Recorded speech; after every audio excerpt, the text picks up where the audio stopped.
Welcome, everybody.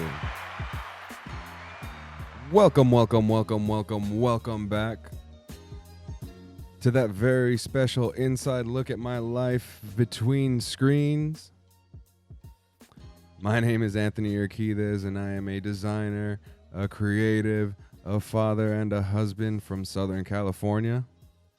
And I am joining you on this fine day again, and it is my pleasure, and it is my absolute pleasure to be here.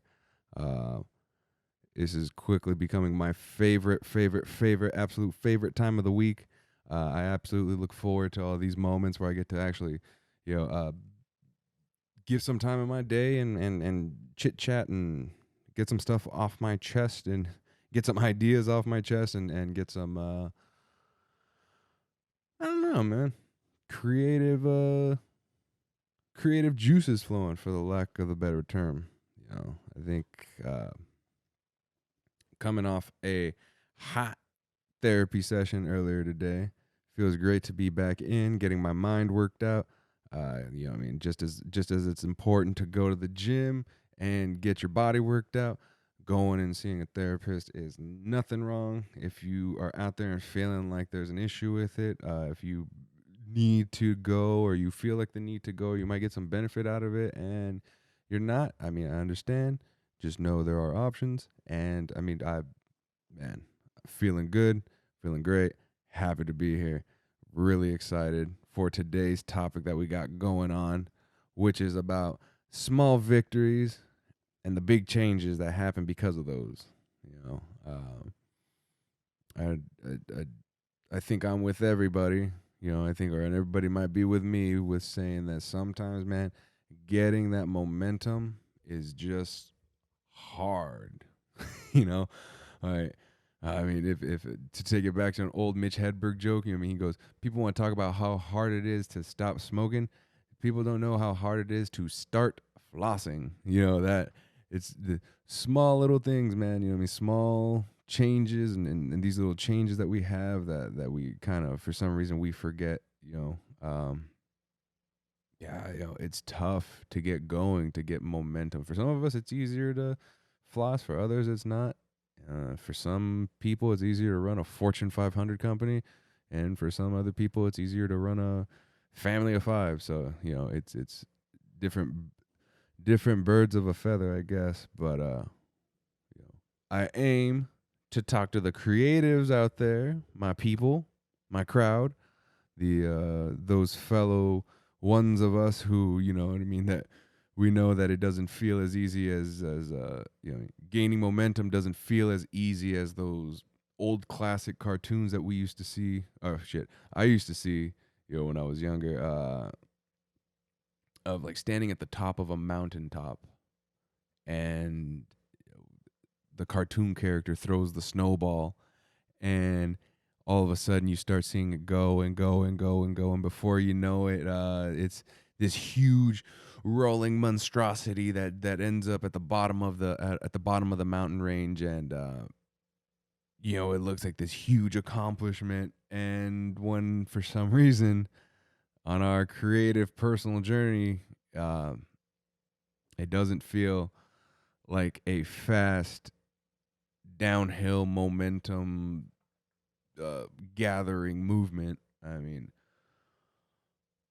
For me, sometimes it feels like a slow uphill climb. It leaves me feeling as if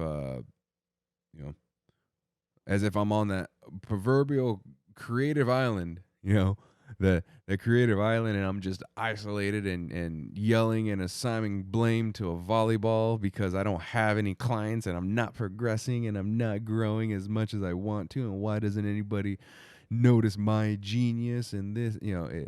Uh, yeah. Is it just me?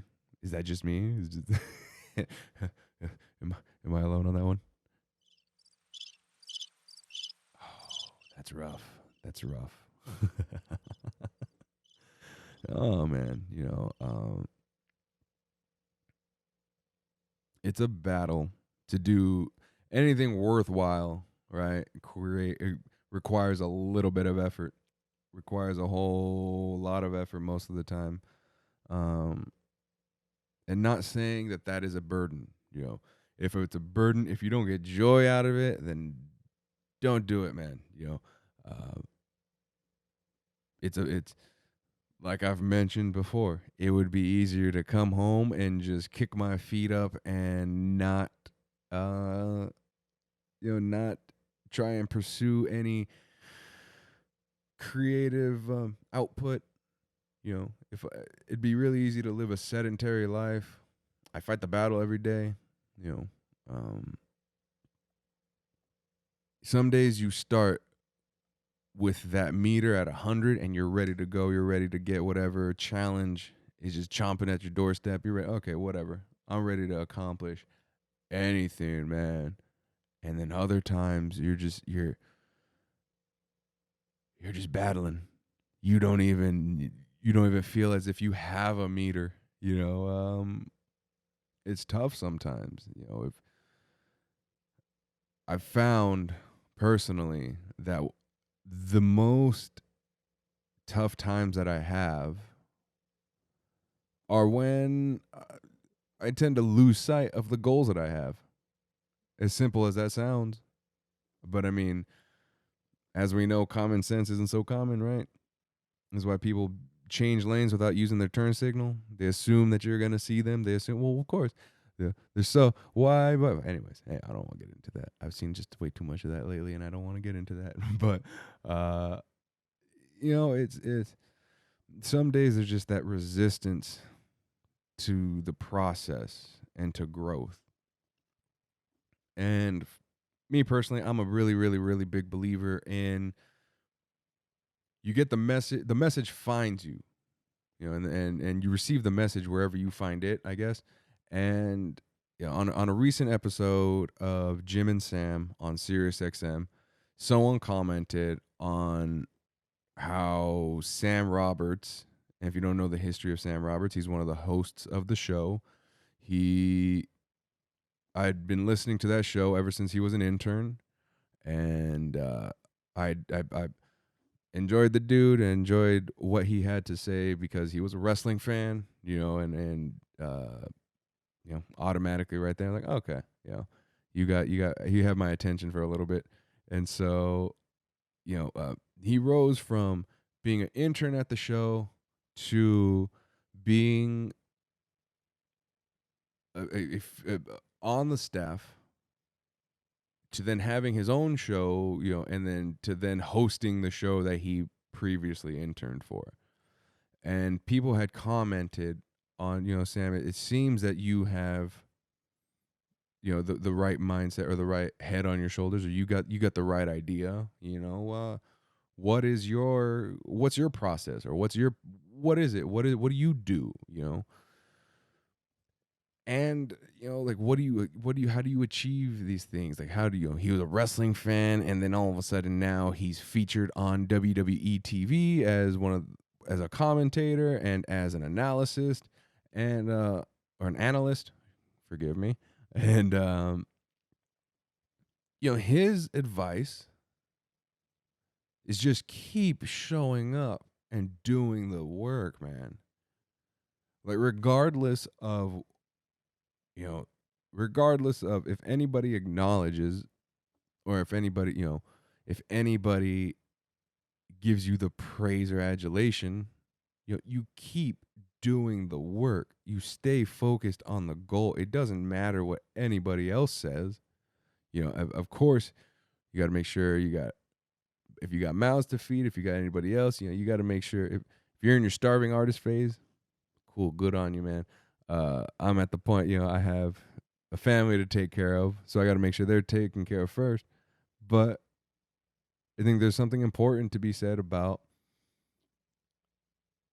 someone who pursues their life in their own terms, and without causing havoc on on others' lives.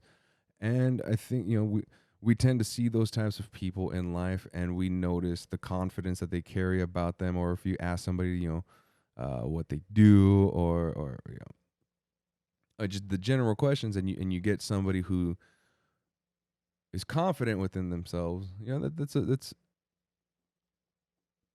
I know, I feel like that's a pretty big key component in success. That's a small victory could be just acknowledging the potential that you have within you every day. And boom, before you know it, you know what I mean? You're achieving things, and who knows? I don't know. I mean, dude, what I've been learning is that my mindset was wrong. I don't want to say wrong. My mindset wasn't the most beneficial mindset and outlook, necessary. To it wasn't the best outlook to be a productive and a fruitful and an abundant mindset. I was really in a scarcity mindset. I was in the type of I had the type of outlook that really uh led me to have a cynical outlook on the world, man.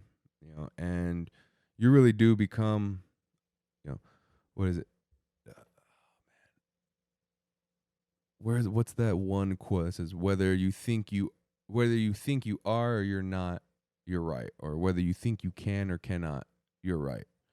And I know for a long time, I was A plus B equals C person, meaning if I do this, so if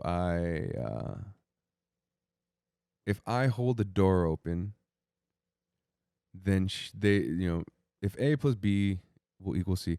If I hold the door open for somebody, then they will say thank you. Then that means I'm a good person. Uh, and and while yeah, you hold the door open for somebody, it's like you don't do it because you want something out of it, and you're expecting something out of it just because someone, you're expecting a thank you out of it. If you're the type to open up a door and expect the thank you, then that's already, you're already on the wrong footstep. Or, you know, um, yeah, I could jump into some personal views, but I don't really want to go there right now. I don't really want to go there at that point. You know, uh, it's important, right, that you don't look at life. Ah,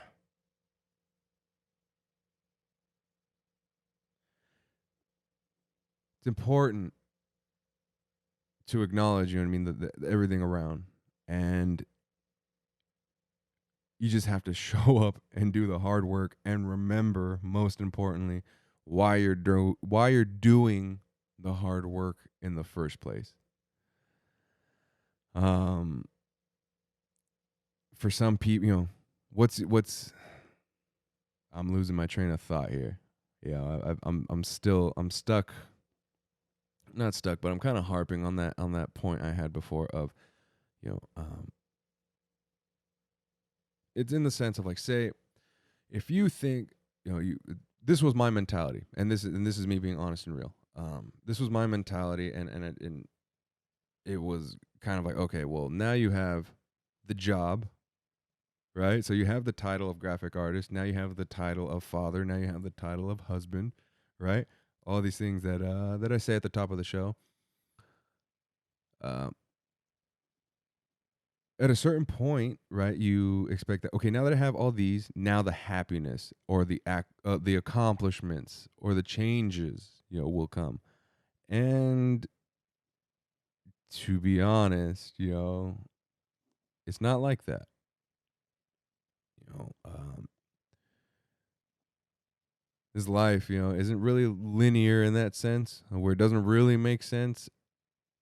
Um, we as creatives are very emotional people, very, I don't know. I don't know. We just wear our hearts on our sleeves most of the time, right? And for me to sit here and try and act like I'm an expert on everything, I'm not. I'm doing my best, and I would consider the most important part of all of this is that I'm showing up to do it all. Um,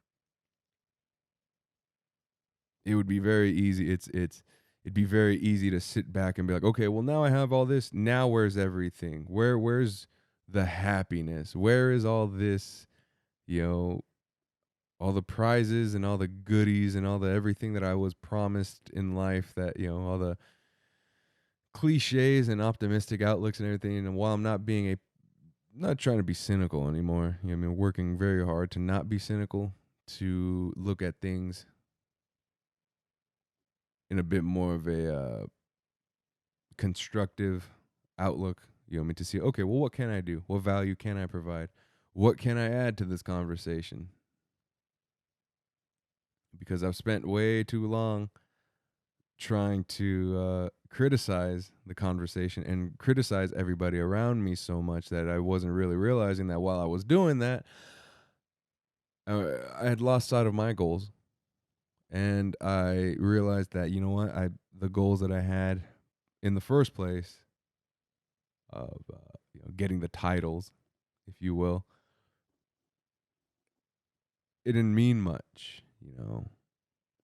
And now it's that realization of like, oh yeah, now I'm showing up to do the work. You know, um, it's really easy. It would be really easy to sit back and continue to do everything that brought me here in the first place. It'd be really easy to continue into my behavioral patterns and my thought patterns that have gotten me here and that have brought me, 32 years into the dance. And it would be easy to not do this. It would be easy to at 9:30 on a Friday go out to a bar or go play video games, or I mean, I don't know. It would be easy to do anything else but sit here and then have to edit and then have to feel oh man, what am I do I how do I get people involved, what segments do I do, what it would be easy not to do any of that, or so I think. And I think truth of the matter is when I'm not doing those things, when I'm not creating, and when I'm not outputting, I'm learning to do the time management and not feel guilty for enjoying not doing anything. But as it is right now, I see all the work that I need to do that I've lacked in doing the past, not just 5 years, but the past 10 years, even. You know, uh, that hindsight is that hindsight, man, is a tough pill to swallow sometimes because you can't do anything about it. But now you have the knowledge, you have current day's knowledge, and no way to change the past. And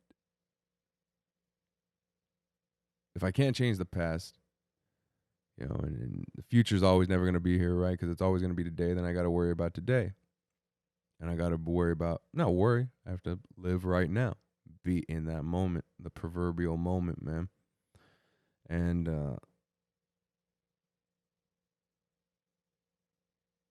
what I've found is that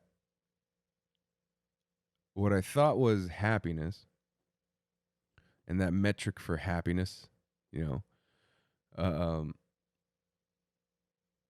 it kept it wasn't what I thought, you know. And all I can ask is, what is your definition or metric of success? You know, you know,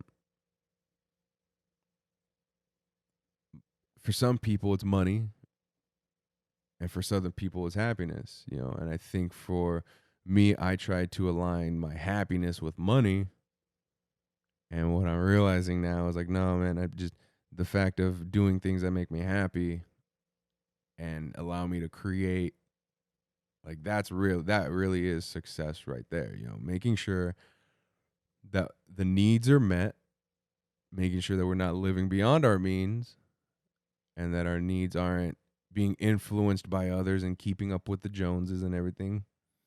Um, but you know, the happiness is the most important part. I think we can see. I mean, if it's mental illness or mental health, for you know, we've seen a lot of notable people who have money in the bank go and unfortunately,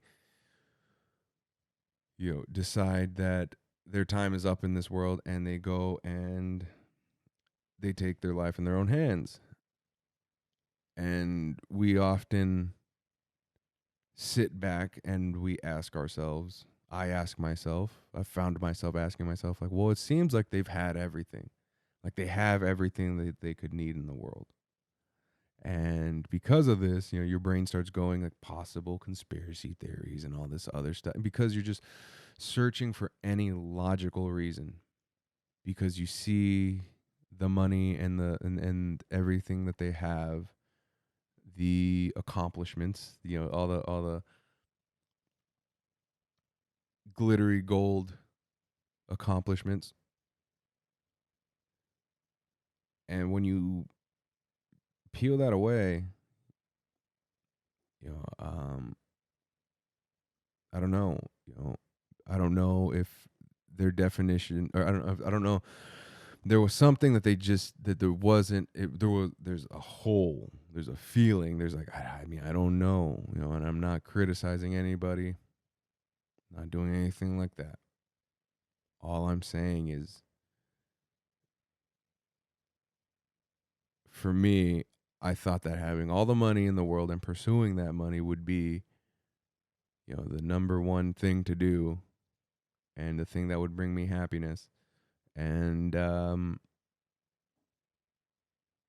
know, I'm not complaining about what I do, not complaining about where I'm at, not complaining about what you know, what I do for a living and how I provide for my family. Not that at all. Um, I'm not even complaining because I've learned that complaining is nothing. Complaining, you know, I am merely asking, what's your definition or metric for success? And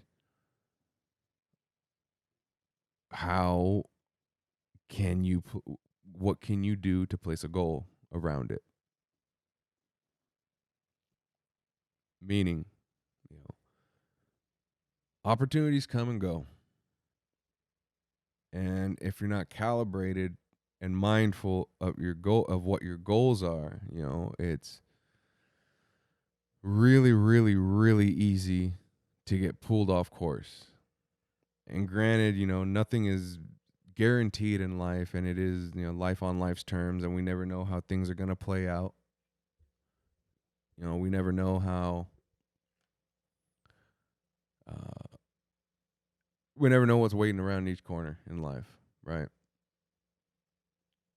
But I know that at the end of the day,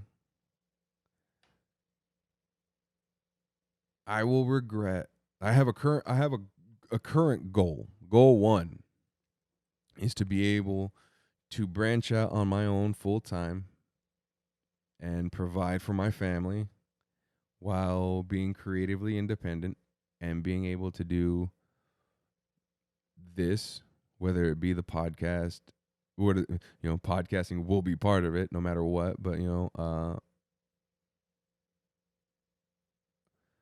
living a life that is providing value to others, being able to go and interview businesses, going to be able to interview graphic designers and other, uh, I don't want to say industry people, but creatively independent people, and talk to them, because I can only talk into this microphone one way for so long, and I acknowledge that. I'm no Bill Burr. I'm not these comedians who go and know how to do this, for years after years just by themselves. A lot of times people have an engineer or somebody to bounce stuff off of, and this is tough. This pulls me outside of my comfort zone that we talked about a couple episodes ago. If you haven't checked those out, do yourself a favor, go check those out. Um, but I know that there's something about this that fulfills me. And that creative fulfillment, I know, is that tends to, not for me, that makes me happy. And that definition of, success is for me right now is happiness. Because for a long time it was the definition of success was you get the job, you get the 9 to 5, and then, and then. And I know Joe Rogan's brought it up a bunch, but was it that Henry David Thoreau quote? I believe it's him. If not, at me and correct me, please. But Henry David Thoreau had said, most men live lives of quiet desperation. And I will regret. I feel like just knowing that the last thing I want to deal with in my life is gonna be regret. Uh, I feel it. I feel there's a really great Comeback Kid line off the first album. I believe it's off the first song. Uh, all this time with regret I lost today, worrying about yesterday. I think that's a real powerful message, man. Um, you take your shots. You know, my goal one, I've broken down into smaller, more attainable goals, more consistently achievable goals, small goals that end up into big changes. You know what I mean? This is like the gym, man. This is like the gym. God, coming here, doing the creatively working out. Like, God, you break things down. You break your goals down at the gym. Okay, what's your goal weight? Or what do you plan on achieving? Yeah, you can be okay. I want to be healthy. Okay, cool. But when you leave in a couple weeks because you don't have a goal set and you don't know why you've fallen off and you've gone back to those delicious, delicious McDonald's breakfasts. Oh, good God, man. I struggle with that. Hell yeah. You know, if you look at going to the gym and eating right for a month, I mean that seems like an impossible task. That seems like what you're asking me to do is just impossible. It seems that way, right? But break it down. Break down that unachievable. Break it down to week by week, you know, day by day. And if you have to, hour by hour. Lord knows I've done that of meal plans. Shoot, stay focused. You keep focused, man. Like, this is a marathon. This is a marathon. But remember, even in a marathon, there's checkpoints. Like there's places to make sure that you're on pace for whatever your pace is. Stay in your lane, worry about your pace, keep doing what you need to do, That's the most important part. Like, I don't feel as if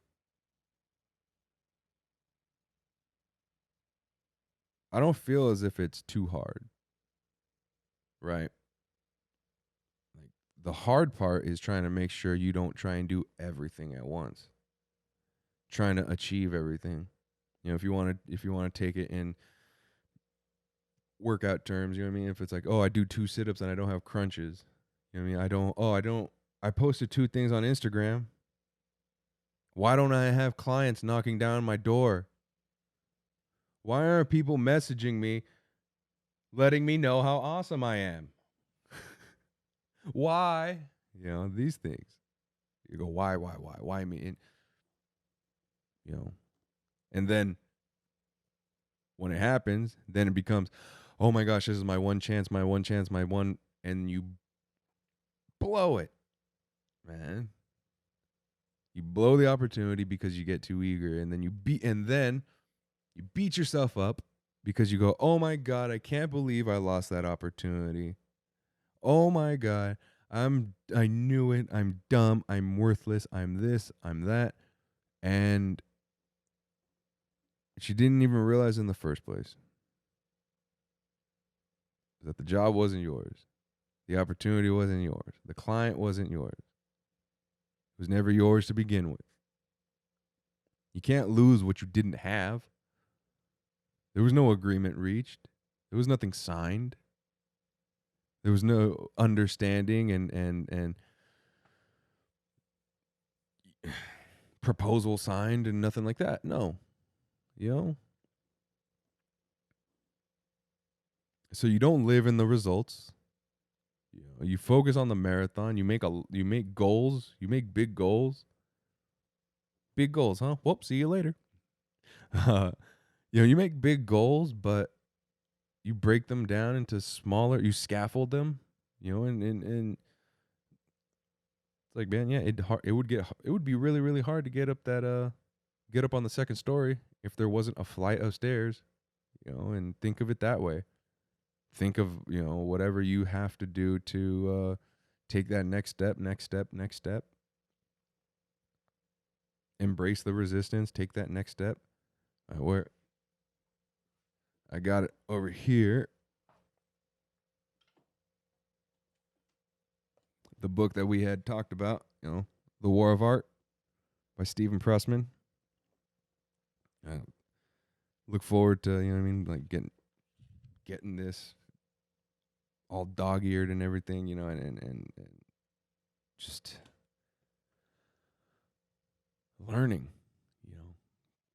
because now my new goal is learning, and that's the part I'm grateful for, it's this platform, this, whatever, couple people check it out, cool,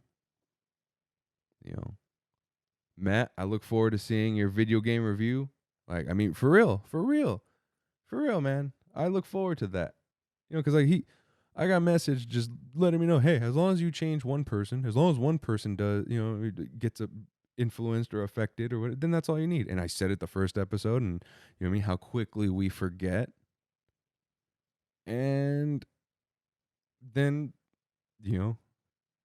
Matt lets me know, hey man, you kind of got me wanting to do something again. So I wrote a video game review, and I'm gonna capture some gameplay. And I say this one to keep you accountable. If you do it, cool. I look forward to seeing it, man. That's what this is about, man. That just made me remembering that just made me so happy. Like, remembering that just made me so happy, man. I it's you do what you can, and you just do the work. Man, I spent my 20s not looking for ways to avoid the work, looking for ways to not, to take the shortcut. To, okay, man, what free vector can I use? What typefaces can I download and not even bother to learn about typography? What rather than learn, I'd rather download the free resources, not learn to make my own. I'm not saying that those are bad at all, but when that's what entirely everything of your design consists of, not knowing why you even placed it there, besides the simple fact of the only reason why you use these is because they're free. That's it. You know, and that's why you do it. That's why you use the graphics you do, because they're free. And people don't, I go, oh, they don't know the difference, but it's like at the end of the day, that fulfillment for me is like, oh man, I can't fake this. I can't just it's not in me to do that. It's not in me to sit back and rest on my laurels, and especially if I didn't, resting in the achievements, living in the results. And no, man, now I'm learning. It's like, no, it's that whole process, man. The whole process, brother. It's about taking the lumps, paying the dues, learning, finding. I wish I would have found a community earlier. Granted, technology finally caught up, but I'm so happy that I found the future. So happy that I found Mr. Ben Burns and Chris Doe and Matthew Encina, and that uh, there wasn't really anybody out there teaching me, informing me about the business of design and the design of business and mindset. And you know I felt I felt like, yeah, well, I got to do at least 10 logos a month in order to get $500, right? I can't feed anybody on $50 a design, and it doesn't go back to money. It goes back to trying to take care of the needs, and it's like, okay, when if all that's, maybe I read it today on somebody today had posted on Chris Doe's or tagged Chris Doe in a story. It said, um, I learned a new metric of success. It's being able to hire people and not worry about whether or not they are, whether all their bills are met and able to eat and all that. And for me, my metric of success is being able to be creative without having to worry that my family is provided for. That sounds a lot better than just money, because money's part of it. I'm not gonna lie. I'm not gonna act. I'm not gonna sit here and act like a saint, Saint Anthony, or Mother Teresa, or anybody. We got bills. There's real world issues. We got stuff to pay. I got this. I have this mixing board to pay off. I have cameras I want to buy. There's this light right here that, you know what I mean? I want to get another. There's things, and whether or not they're necessary, we'll find out. But there's also bills and diapers, shoes, and clothes, and enough about me already. Yeah. Yeah, maybe that's my metric of success now. Rather than just a simplistic happiness, maybe it's being able to create while knowing that my family is provided for, without worrying about if they're gonna eat. Because man, like, that's why I've been in that starving artist position before,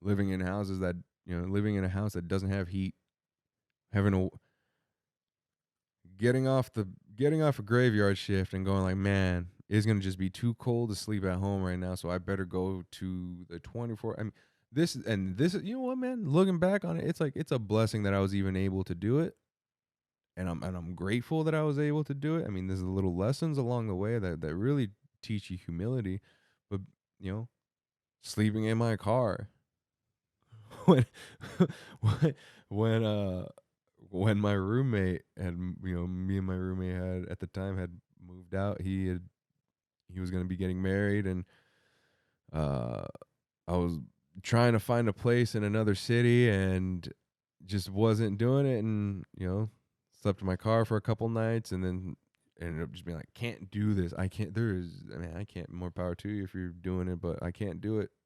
Had to get a cut. Luckily, fortunately, I mean, gratefully that I was in a place where I was able to get a hotel room, and then everything, was able to figure things out from there. And I haven't struggled by any means, but there are definitely moments in my life that have taught me, like, hey, you know, like you were the starving artist before, not to live that cliche, but it's like, yeah, no, nothing ever about me said starving. Big boy, man, 300 plus pounds at the time. That was, whew, whew, whew. That's why I talk about the gym. That's why I talk about these small victories. That's and leading to big changes, man. You don't, just show up. Don't worry about, if we're gonna talk in gym terms again, because that's how I know, you know, you do nothing, nothing happens. So you show up. It doesn't matter how sore you are. It doesn't matter. No one cares. You know, no one cares. Come on. So let's get things done. And I don't mean, I care. I mean, obviously I care, but it's like, hey man, we all got stuff and we're all going through it. Let's treat each other kind. Let's work out hard. Let's accomplish our thing. Hit our metrics for success together. Let's get each other, going. And yeah, man, I look forward to. I look forward to adding the new goals as soon as one's, checkpoints and goals are accomplished, man. There's never a time to stop learning. There's never a time to stop learning. You know, uh, I learned that, like you said, like I said, but in the beginning of at the beginning of the show, the message finds you. You know, if the message finds you. And I remember being at Point Furman Lighthouse in San Pedro, and going through a little bit of a trouble, like during a relationship at that point. And so I kind of, I don't know, man. I guess I'm really big on imagery, or at least not sentiment, but what's the metaphors, and so it kind of like an analogies and stuff like that. So I had gone to this place because my dad had gone there with my mom a bunch, when I was younger, and even when she was pregnant with me. And so I sat down at this picnic table that overlooks the Pacific Ocean, right there at Point Furman Lighthouse. And I'm sitting there, I'm listening to music, kind of contemplating how things had gone with this young lady. Wow, good God, man. Really do make myself sound like I'm from Gunsmoke or I Love Lucy or some God, old time Hollywood or whatever. Good God. But I was going through stuff with this girl, and this older guy walked up on me, and kind of like told me, "Good morning." Oh, well, hey, good morning. How you doing? Doing well, doing well. And we kind of just got into a conversation. We just started chit chatting, and he just told me, I don't know, out of nowhere, he just kind of like, you know what, man? He looked at me, and he an older Chicano fellow, and he goes, you know what, man? Most important thing is you just got to keep going. I mean, and I hadn't mentioned anything personal. Well, like I'm not that type of person. I mean, maybe you get me in front of a camera and by myself, and yeah, I'll spill my guts to the world. But I'm not that type of person of like one on one. Like I'm not gonna burden anybody with my issues or anything like that. If it feels that way, whatever. But this guy just out of nowhere. I mean, you know what, man? You got to keep moving. It's sharks, they got to keep the oxygen over their gills or they die. So you got to keep moving. You got to keep just keep moving, one foot in front of the other. You know what I mean? Or you're dead. It was this real blunt way of putting it. This 8-year-old who just looked like he had a medical tag on his arm. Kind of like, wow, okay, but honestly. Honest to God, man, that's stuck with me ever since then. And sometimes I lose sight of that, and I definitely don't do what I need to at times, and the results show. You know, fuzzy goals get fuzzy results. Clear goals get clear results, man. It's no secret. This isn't you sitting back and going like, "Oh man, I can picture myself behind that Audi," and then opening your eyes up and expecting that Audi in the driveway. Man, go get out of here with that. There's no secret to this, man. It's everything that I've heard, everything that I digest, all the content that I watch from people who have quote unquote made it, all say the same thing. 80 to 100 hours a week. 80 to 100 hours a week. 80 to 100 hours a week. And here I am, like I get it. I get it. Like I complain sometimes about being tired and all this. That's only going to kick up even more, but will it? Because will it when it's the type of thing of where, my life is just so integrated with my definition of success and it's calibrated with that happiness. I think 80 to 100 hours would be quite doable because it's your life, I don't know. I don't really believe in work-life balance that much, maybe because I've never been the type to just been able to click off like that. To just click, okay, now it doesn't affect, it's tough, man. I carry everything with me. I'm man, oh man, there's a lot that pumps underneath the surface. Even got told that today. Like, man, you must think a lot. Yeah, I do. If you believe in the astrology stuff, then I guess cancers do that, right? But it be what it be. You know, set your goals. Great band. Set your goals. Maintain your goals. Set them. Define them. Define what your measure of what your define what your metric of success is. And craft your goals and your life around that. That's the absolute truth. These small and figure out how you can scaffold to each of those goals. It's a marathon, like I said, but there's checkpoints in marathons. So don't try and be like, okay, I'm not going to be happy until I make $1 million. Wow, man. Well, okay. Well, maybe sit down and hash out that goal a little bit more. You literally just heard me come to the realization of what my definition of success was, man. I'm sitting here and I go, oh wow, like I'm going like, oh, it's happiness, it's happiness. It's like, well, yeah, it's happiness, but on the deeper, on the deep dive, and no one can do the deep dive except for you. Like, learning that with my son. You can't force anybody to do anything. You can't force anything. So you go, okay. You learn to finesse. You learn to dance. You learn, man. And like the guy said, you just never stop learning. Never stop. You got to keep going. Keep learning. Keep going. Add new goals. Scratch the old ones. Lose old behavior patterns that got you here, but that no longer serve you. You know what I mean? Like be realistic, but be optimistic. It's all a balance. It's such a delicate balance game, man. And all I can say is if there's any way that I might be able to help, please let me know. Please reach out.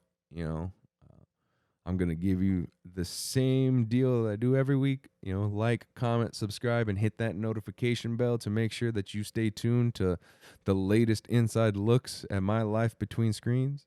But more importantly, and most importantly, if there's any help that you need, if there's any questions that I can answer, if there's anything you want to discuss, if you possibly want to come on the podcast and let's talk. Hey, man, I look forward to having the conversations with everybody. I look forward to being able to dig into this, and I think I think we got some really good ingredients, and we're gonna make a fantastic now I'm using the meal analogy. We're gonna make a fantastic meal. We're just sit down and collaborate together. So I appreciate your time. I appreciate you guys. I mean, I appreciate the feedback that you guys give me. I really truly do. Um I know I say it every week, but by this time next week, we'll have you'll be able to find us on iTunes and all that fun stuff. Should be 6 episodes. 6 episodes so far with one introduction. Yeah. 6 episodes, of Life Between Screens that will be available for you to take on podcasts and not have to watch on YouTube anymore. So yeah, once again, man, I appreciate your time. I appreciate you guys. I appreciate you. I look forward to hearing from you. I look forward to coming back here next week and sitting down talking with you guys. Please follow me at urquidez.co. Follow, at Life Between Screens on Instagram. And yeah, other than that, man, please have a great week. And, I'll see you guys later.